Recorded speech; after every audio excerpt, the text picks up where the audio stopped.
record this for Emily or anybody else that needs a lesson on pulling stringers and building a twist. So I'm going to go ahead and do those both together in one diagram, and then I'll demo and then you do.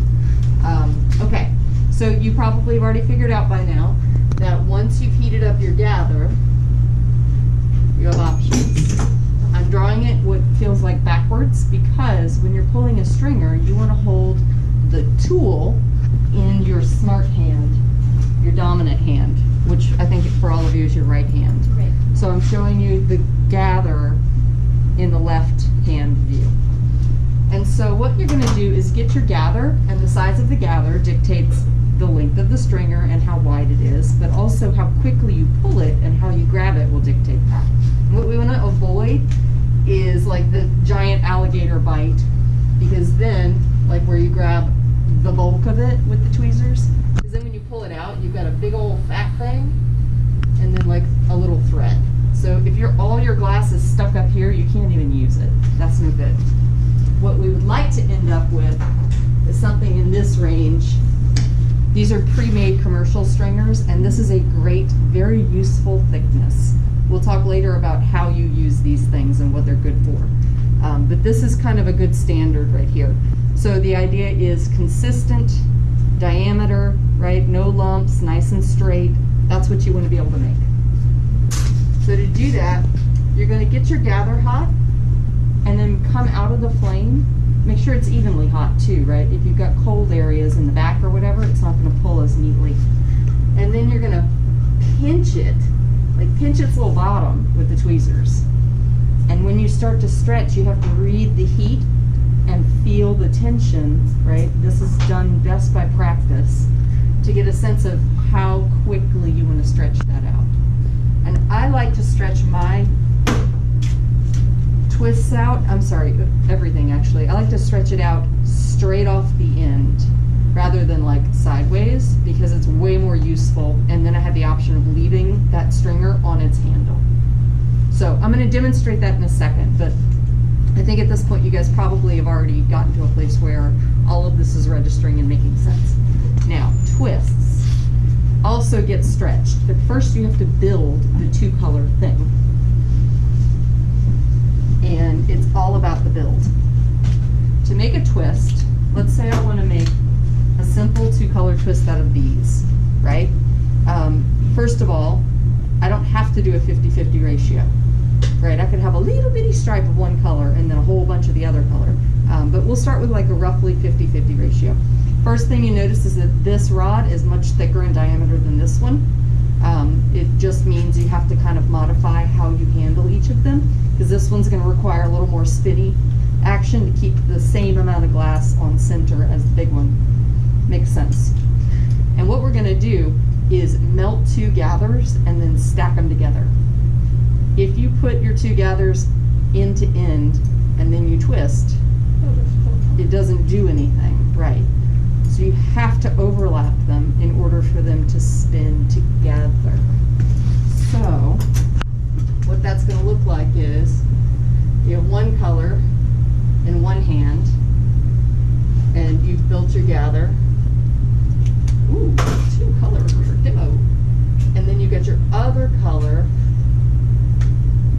in the other hand, and then you bring them together and you stack them and you make like a little hamburger. And to do that, you've got to use the graphite marver, which is that black pad that's right in front of you. So if I've got hot gather, I'm going to bring them close together, you know, and you've got to fight gravity and all this, because if they droop into teardrops, I'll show you on the board in a second, you get a funky build. The idea is that you're going to build them together and use the graphite marver as a tabletop so that you can have something to push gently against. And then you're going to like flip it and press it on the other side. It's not going to cool off? It will cool off, but you don't want it drippy gooey. Okay. Because if you go to stack these things and they look like this, because you took too long, or it's too big, or it's too hot, right? You're going to have a lot of trouble. And what happens is that then this gets smooshed against the underside of the rod. You've had this happen. And that means that this area is colder, and now you've just got a whole new bunch of problems. So, here's what you want it to look like. That's what you don't want it to look like. After you've built it, it should look about like this.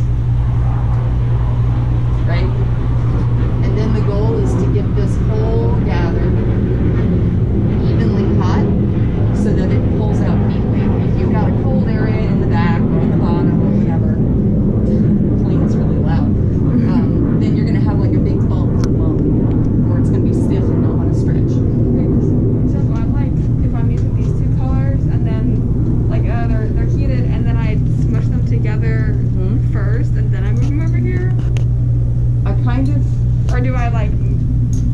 that's a great question. Let me think about how I do it. This is the Marver, these are the rods. You want to use mine? I do it kind of like this, and then I flip it, and it's just to make sure they're stuck together and they're not drooping. But which one do you do? Like, do you have like you heat it up and put them together in the flame, or do you like do it? No, I get the gathers. These are the gathers. See like this? Here they are, and this is the black thing. And so I've got them, and I'm keeping them from drooping. And I might wait a second and let them set a little bit Okay. so that I can stack them. But I don't squash them. I keep them like this. Okay. And then I'll flip them and just make sure it's confirmed so it looks like a little hamburger like this. Cool. Yeah, there's more than one way to do this, you guys, but I find this gives good results and gives you skills you need later anyway. Here's where you have to watch out. These little necks right here, where the rod connects to this big old mass of glass on either side.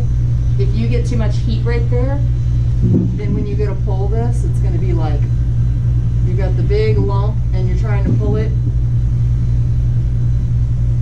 and there are two colors,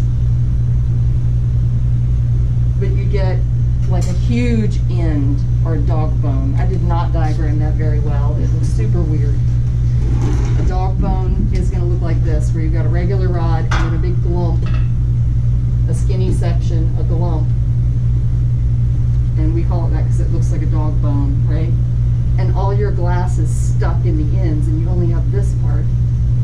That's the only good part that you can use. So we don't want that. We want to avoid it. And that's by paying attention to this. It really is just a heat control thing, and showing you is going to help a lot. Did I cover all of the information? Yes. Now I'm going to show you. Okay. Well, I'm trying to decide whether I want the thing overhand mounted or what. What do you think? Probably. Yeah, let me go ahead and mount it. So I'm gonna